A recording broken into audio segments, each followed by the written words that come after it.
प्रभाकर दिनकर इंगले की सेवानिवृत्ति की कहानी संघर्ष और समर्पण का प्रतीक है। 50 वर्षों तक चतुर्थ श्रेणी में पदस्थ रहते हुए उन्होंने अपने माता पिता के आशीर्वाद और अपने परिश्रम से सफलता प्राप्त की। उनके परिवारों ने उनकी उपलब्धि पर बधाई और शुभकामनाएं दी हैं। उनकी पत्नी ललिता इंगले और उनके बच्चे अतुल इंगले, अश्वनी इंगले और अन्य परिवार के सदस्य उनके इस महत्वपूर्ण पड़ाव पर बधाई देने वालों में शामिल हैं। परिवारों के सदस्यों ने उनकी कड़ी मेहनत और समर्पण की सराहना की है। प्रभाकर दिनकर इंगले अब अपने परिवार के साथ अधिक समय बिता सकेंगे और अपने शौक को पूरा कर सकेंगे। उनकी सेवानिवृत्ति परिवार के लिए एक नए अध्याय की शुरुआत हो सकती है। ये देखना दिलचस्प होगा कि प्रभाकर दिनकर इंगले अपनी सेवानिवृत्ति के बाद के जीवन को कैसे आकार देते हैं और अपने अनुभवों को परिवार और समाज के साथ कैसे बांटते हैं।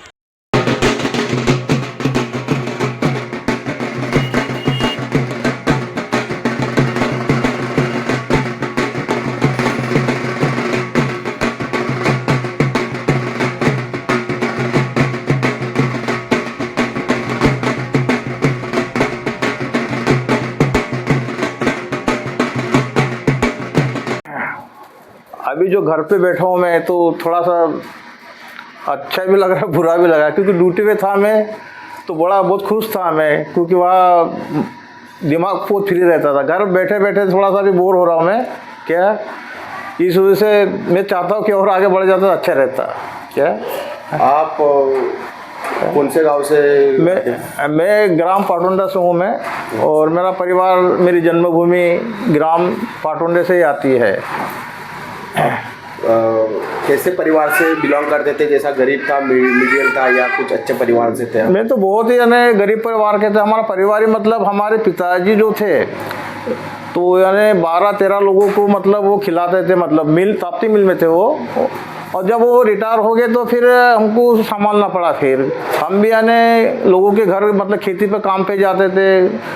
कभी खेत में से घास लाकर घास बेचना, और जो मजदूरी मिलती थी मतलब बाहर जो भी काम आता तो हम करते थे। क्या ऐसा मतलब हमारा जीवन रहा है। मतलब जीवन आपका बहुत संघर्षशील रहा, बहुत संघर्ष किया आपने। हाँ, संघर्ष तो बहुत किया हमने। क्या ये मानो कि मैं, एक फैक्ट्री थी यहाँ पर, लघु उद्योग, लक्ष्मी उद्योग, तो वहाँ पर मैं 25 पैसे 50 पैसे रोज़ से काम पे जाता था। दिन भर काम करता, तब कहीं जाकर 10 रुपये मिलते थे मेरे को। मतलब काम करने के बाद भी आप पढ़ाई करते थे? हाँ, काम करने के बाद भी हम पढ़ाई करते थे, लेकिन उतना मतलब घर से मतलब वो नहीं थे कि मतलब आगे हम बढ़ पाए। मतलब क्या परिवार में कितने लोग थे आपके? मेरे परिवार में कम से कम 8-10 लोगों का परिवार था। हम 4 भाई बहन थे, मतलब भाई 4 थे, बहन 1 थी।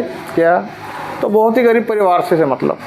कैसा अभी परिवार में आ गया आप, कैसी खुशी महसूस हो रही है आपको? अब तो खुशी तो है ही। मतलब क्या मतलब माता पिता के आशीर्वाद से हमने मकान भी बना लिया, घर बना लिए, बच्चों की शादी कर ली, और उनके आशीर्वाद से बहुत कुछ सफलता मिली हमें अभी। आप आने वाली जो भी पीढ़ी है, जो यंग जनरेशन है, उनको आप क्या संदेश देना चाहोगे? मैं ये संदेश दूंगा कि माँ बाप जो पढ़ा रहे वो पढ़ाई करना चाहिए, अपने पैरों पे खड़ा होना चाहिए, और खड़ा होकर माँ बाप का नाम रोशन करना चाहिए। यही मैं उनको संदेश देना चाहता हूँ। क्या नाम है आपका? मेरा प्रभाकर इंगले।